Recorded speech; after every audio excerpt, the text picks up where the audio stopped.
Guys, welcome back. So thought I'd do something a little different today and compare a subcompact crossover versus a crossover.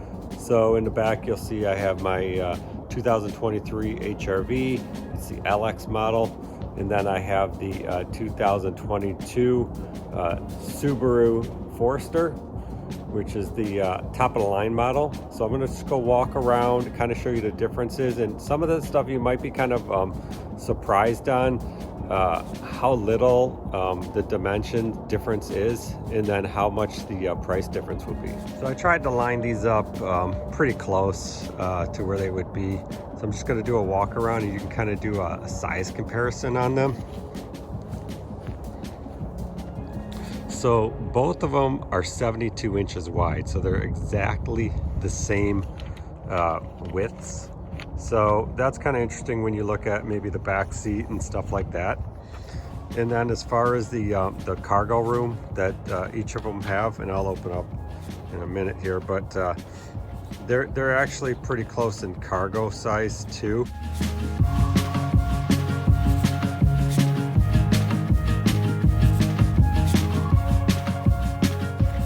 So the overall length of these two vehicles is only 3 inches longer for the Subaru Forester.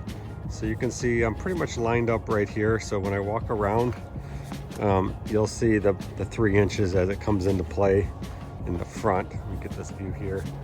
I'm a little off here, but that's probably about it. So they're really not that different in size. A lot of people think, well, you're going from the sub to the regular, and it's not that big of a difference. To me, the most interesting fact was they're only 3 inches longer, and the width is 72 inches.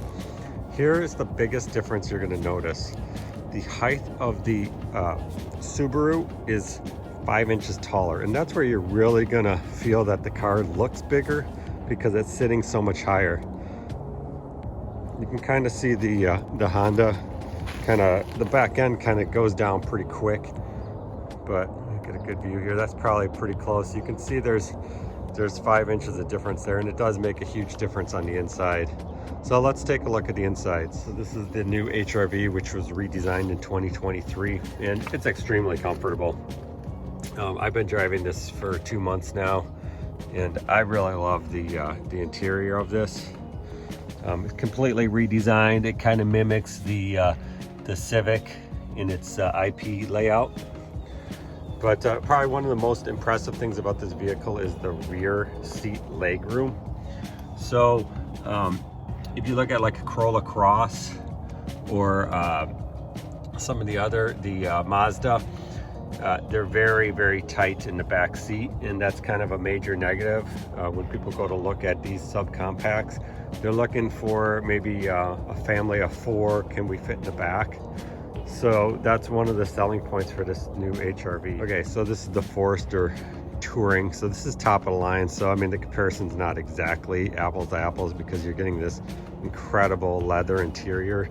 And I have to say, Subaru just knocked this out of the park. This interior with the leather is just outstanding. It just looks so plush. But as far as the overall IP layout and everything, I think they're very equal in design. I would say this is a little bit cleaner, but I do like the Honda as well. I think it's a pretty sharp layout, and it flows really well. So, but let's look at the interiors. The front room is slightly bigger than the HRV, which is what you would expect. But really what you're looking at is the rear. Those 3 extra inches in length really end up equating to about let's say 1.5 inches extra leg room.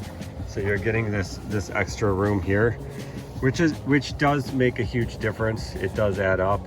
But I'm just saying, if you're looking at SUVs and you're comparing size and prices, the HRV is a very good value for what you're actually getting as far as interior dimensions. You look at the rear cargos, they're very, very close in size.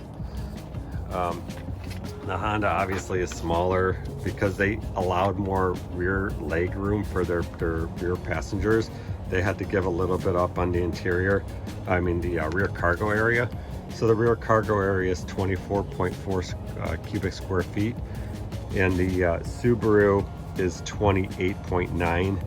So you're looking at about 4.5 cubic feet difference, and it just depends on how you do your trips and how many people you have, and what kind of weight you put on your cargo. So for me, I want my passengers to be comfortable, so I gave a little bit up on the cargo versus the rear passenger leg room. So if you're comparing these two vehicles, a subcompact SUV to a compact SUV, there is a difference, but you have to weigh in the prices, and the price difference is going to be about $3,000 for base to base models. So you have to compare that. You have to say if that's in your budget. But I think they're both great vehicles. You're not going to lose. They're both going to have rock solid resale value and reliability.